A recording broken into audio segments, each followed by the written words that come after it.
અમદાવાદમાં વહેલી સવારે મેઘરાજાની ધમાકેદાર એન્ટ્રી જોવા મળી। વિવિધ વિસ્તારોમાં વહેલી સવારે જ મેઘરાજાની જમાવટ, ધોધમાર વરસાદ સાથે મેઘરાજાએ એન્ટ્રી કરી। આજે હાઈવે શિલા, થલતેજ, બોડકદેવ, મણિનગર, ગુમા, સાઉથ બોપલ, ઇસ્કોન, પ્રહલાદનગર સહિતના વિસ્તારોમાં વરસાદ વરસ્યો। સોલા, ગોતા, શાસ્ત્રીનગર સહિતના વિસ્તારોમાં વરસાદી માહોલ છવાયો। ચાંદલોડિયા, હાઈકોર્ટ, ઘાટલોડિયામાં પણ વરસાદી માહોલ છવાયો। વરસાદને કારણે વિઝિબિલિટી ઘટી તો વાહન ચાલકોએ મુશ્કેલી અનુભવી।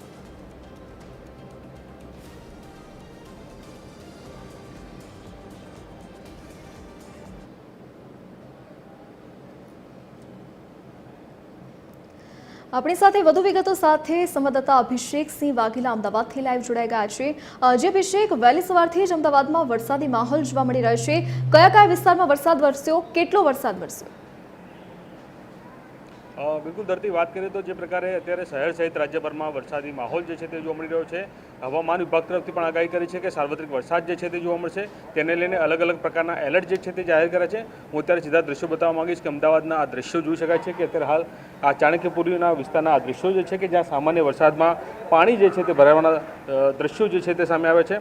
સાથે સાથે વાત કરીએ તો જે પ્રકારે આગાહી કરવામાં આવી હતી સવારે વહેલા 7 વાગે જે પ્રકારે આગાહી કરી હતી અને તેને લઈને અમદાવાદમાં ઓરેન્જ એલર્ટ આપવામાં આવ્યું હતું। ત્યારબાદના આ દ્રશ્યો જોઈ શકાય છે કે સામાન્ય વરસાદમાં આ વિસ્તારની અંદર પાણી જે છે તે ભરાવાના દ્રશ્યો સામે આવ્યા છે। અને આ દ્રશ્યોને લઈને ક્યાંક ને ક્યાંક અમદાવાદ મ્યુનિસિપલ કોર્પોરેશન ઉપર પણ સવાલ થઈ રહ્યા છે કે જ્યારે પ્રી મોન્સૂનની કામગીરી કરવામાં આવતી હોય છે ત્યારે કેવા પ્રકારની સ્થિતિ થતી હોય છે। આ સીધા દ્રશ્યોમાં જોઈ શકાય છે કે કેટલાક સ્થાનિકો પણ આપણી સાથે જ, આપણે તેમની સાથે પણ વાત કરીશું અને જાણીશું કેવા પ્રકારની પરિસ્થિતિનો સામનો કરવો પડતો હોય છે તેમને। શું નામ તમારું? નામ સુનિલભાઈ। સુનિલભાઈ, એક સામાન્ય વરસાદ પડ્યો છે ને તમારા વિસ્તારમાં આ પ્રકારની પરિસ્થિતિ, શું કહેશો તેને લઈને? આના માટે અમે એએમસીમાં ઘણીવાર મેલ પણ કર્યા છે, એએમસીની એપ્લિકેશનમાં બી કમ્પ્લેન કરી છે, રૂબરૂ પણ મળ્યા છે, પણ આનું સોલ્યુશન છેલ્લા 2-3 વર્ષથી તો અમે ભોગવી રહ્યા છે। પણ આની પહેલાં ઘણા ટાઈમથી આ તકલીફ થઈ રહી છે પણ કોઈ એનું સોલ્યુશન નથી। આજુબાજુ ઘણી સ્કૂલો છે, સવારમાં બધા છોકરાઓ બી આ ગટરના પાણીમાં જતા હોય છે, આનાથી બીમારી બી ભયંકર થઈ રહી છે। એટલે એએમસી કંઈ જ કામ કરી નથી રહી એવું કહી શકાય અત્યારે। બિલકુલ કે અમદાવાદ મ્યુનિસિપલ કોર્પોરેશન પર ક્યાંક સવાલ થઈ રહ્યા છે કેમ કે જે પ્રકારે અત્યારે વરસાદી પાણી અને સાથે સાથે ગટરના પાણી પણ જોવા મળી રહ્યા છે અને તેને લઈને કહી શકાય કે સ્થાનિકોમાં પણ ક્યાંક રોગચાળાનો ભય જે છે તે જોવા મળતો હોય છે। ત્યારે આપણે વાત કરીશું અન્ય સ્થાનિક સાથે પણ વાત કરીએ કે આ પ્રકારના જ્યારે પાણી ભરાતા હોય છે, વરસાદી પાણી તો છે, ગટરનું પાણી પણ છે, રોગચાળો કેવો તમારો વિસ્તાર? રોગચાળો તો નાના છોકરાઓથી લઈને મોટા સુધીના 99.9% રોગચાળો વધારે ફાટે છે। વરસાદ હોય કે ના હોય, વરસાદ બંધ થઈ ગયા પછી બી 3-4 દિવસ સુધી કન્ટિન્યુ આનાથી વધારે પાણી ભરાય છે કેમ કે ગટરો બેગ મારે છે। ગટરોનું કોઈ સોલ્યુશન હજી સુધીમાં આવ્યું નથી। મોટી પાઇપો પણ નાખેલી છે, તેમ છતાંય પાણીનો કોઈ નિકાલ થતો નથી।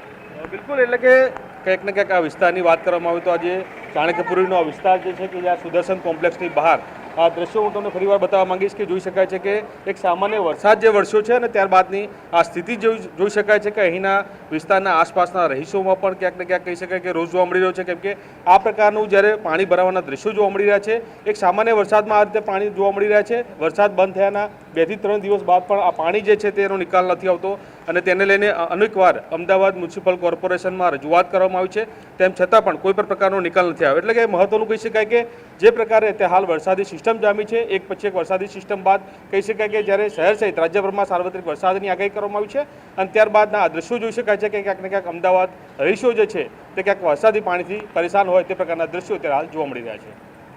જે અભિષેક વિગત સાથે જોડાવા બદલ આપનો આભાર।